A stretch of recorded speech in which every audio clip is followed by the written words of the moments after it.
Harvest Moon was one of my favorite game series. Until it wasn't. Because in 2012, Marvelous Inc. stopped licensing Natsume to localize their games, and their farming sim games are now known as Story of Seasons overseas. Meanwhile, Natsume kept the Harvest Moon name and decided to make their own farming games. They weren't very good. Have you ever wanted to do Minecraft-esque terraforming and have ugly characters in your farming simulator? Well, if you didn't, too bad, because that's what you're getting. Or, you could just play a better game, like Story of Seasons or Stardew Valley. I also recently found out that Natsume has done some misleading and even downright false advertising for their farming sim games. Harvest Moon's 20th anniversary. Well, the Harvest Moon name might be 20 years old, but this is not the same Harvest Moon as the ones 20 years ago. And it's definitely not the original farming and life simulation game that started it all. Of course, anyone that might not know any better would probably believe that these are all made by Marvelous Inc. based on these descriptions, especially since they use the same name and logo. I wonder if that has to do with Marvelous remaking one of their best known games, Friends of Mineral Town. But I admit that Natsume's latest entry, One World, caught my interest. For one, the characters don't look like they stepped straight out of the uncanny valley. For another, I thought that being able to visit 5 unique regions, more than any of the previous Harvest Moon or Story of Seasons games so far, would be fun. So I decided to give it a try and judge it for myself. The game begins with your character reading from a book, which says that the world was once filled with a plethora of unique crops that could be cultivated and harvested. Then one day, agricultural knowledge was lost, and now everyone is forced to make do with the vegetation that grows locally. I'm not sure how modern civilization didn't collapse with the sudden loss of farming technology and knowledge, but that's the story. Now you, your mother, and the scientist next door named Doc Jr. sustain themselves on a diet of potatoes. But then, when you're off foraging one day, you come across a harvest sprite named Vitae.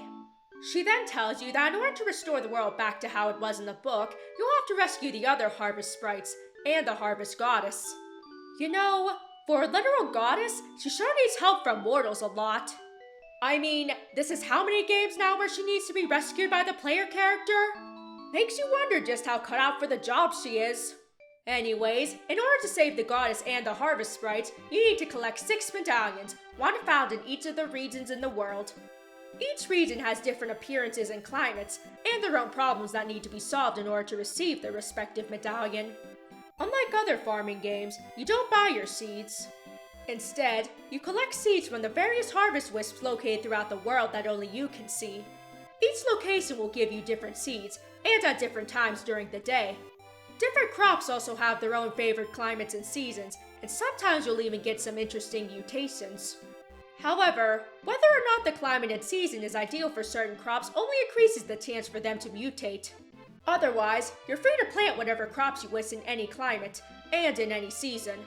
Additionally, you're free to pack up your entire homestead and move it wherever you please, thanks to a handy shrinking invention courtesy of Doc. Guess he borrowed some technology from Capsule Corp. It's a neat feature, but I personally only used it a few times. Each of the regions have more than just their own unique climates. They have their own local crops, their own cultures inspired by real-world cultures, and their own residents, which of course includes bachelors and bachelorettes. And I actually found myself invested in the characters and whatever problems they needed solved in order to progress through the story. Not only do they have appealing designs, but they also have interesting and likable personalities. And once you've completed a particular region's story, you'll receive requests in the mail from various people, which you can complete for a reward. However, there are many requests that can only be received by speaking to them in person, so it's a good idea to talk to people often. But for as interesting as the characters are, the same unfortunately can't be said about the world itself. While it is quite large, it's also very bland and uninteresting, and the scenery gets dull very quickly. It doesn't help that most of the regions look very similar to one another in terms of geographical layout. And yet, for as big as these regions are, the actual populated areas are tiny.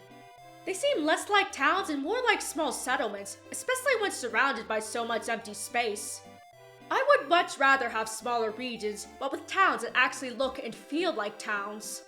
Also, a pet peeve of mine is that your health slowly deteriorates just by walking around. And that's stupid. You want to know why most games, not just farm sim games, don't decrease your overall health just by walking around?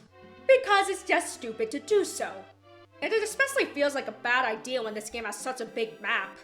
Thankfully, you do unlock a fast travel system pretty early on, but you'll still be doing quite a bit of walking around. Maybe I'm being nitpicky, but it's just something I couldn't help but be annoyed by. After completing the main story, there's no better time to pursue one of the bachelors or bachelorettes.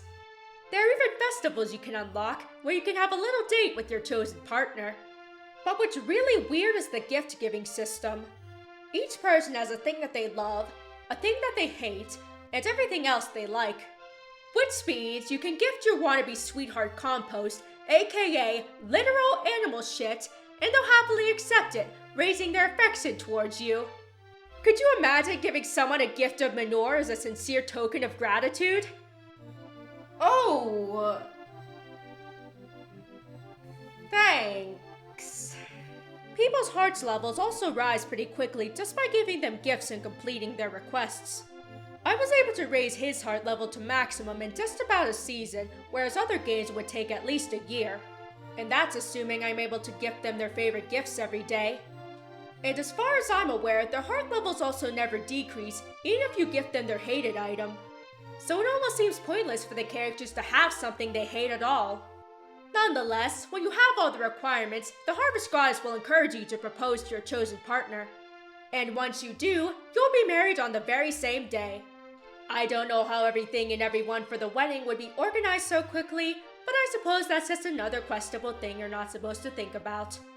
And despite needing to create a marriage bed before you get married, it's actually a single bed placed a few feet away from your own. Regardless, a baby joins the family a few seasons afterwards. So, what's my final verdict on One World? Well, I actually liked it. I'm not saying it's my favorite farming sim, and its shortcomings are definitely hard to ignore. I'm also not a fan of the misleading advertising on Natsume's part. But I would be lying if I said that I didn't have fun playing One World. I like the characters in the story, even if it didn't make all that much sense, and for the most part the gameplay is genuinely enjoyable. I feel like I'm being a lot more lenient on this game than a lot of other people, but I really did enjoy it a fair bit. Maybe it's because my expectations weren't very high in the first place, or maybe I'm just easy to please. Either way, Harvest Moon One World probably won't blow you away, but it's nonetheless a pleasant game that you just might have fun playing too, if you temper your expectations. Thanks so much for watching. If you enjoyed the video, be sure to click like, and subscribe if you want to see more.